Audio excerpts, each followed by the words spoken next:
In today's video, I'm going to teach you Cancel Intuit QuickBooks. By the end, you'll know exactly where to click and what to expect so you can confidently wrap up a subscription without any surprises. First, head to the QuickBooks Online homepage and sign into the account that owns the subscription you want to cancel. Make sure you're in the correct company file if you manage more than one. You'll need admin-level access to make changes to billing and subscriptions.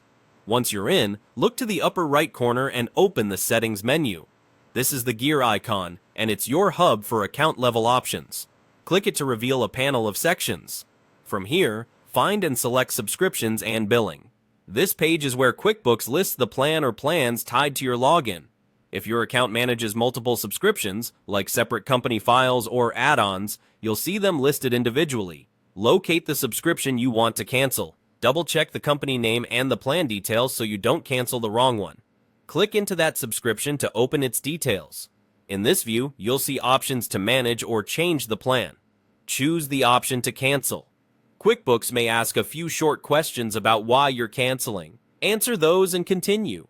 Follow the on-screen prompts to complete the cancellation. You'll usually see a summary that explains when your access will end, often at the close of your current billing period, and what features will be affected.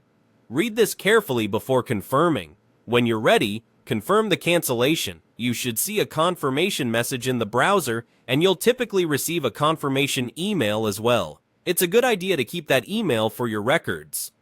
A couple of tips to keep things smooth.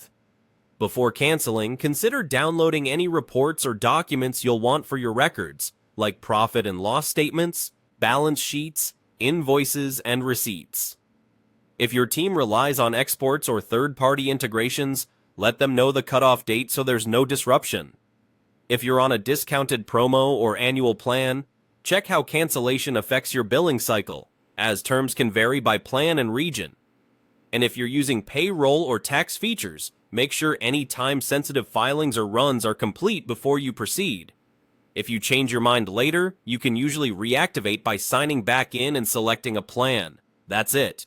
Go to QuickBooks, open the Settings gear, choose Subscriptions and Billing, select the correct subscription, and follow the prompts to cancel. Thanks for watching, and take your time with each screen so everything is finalized the way you expect.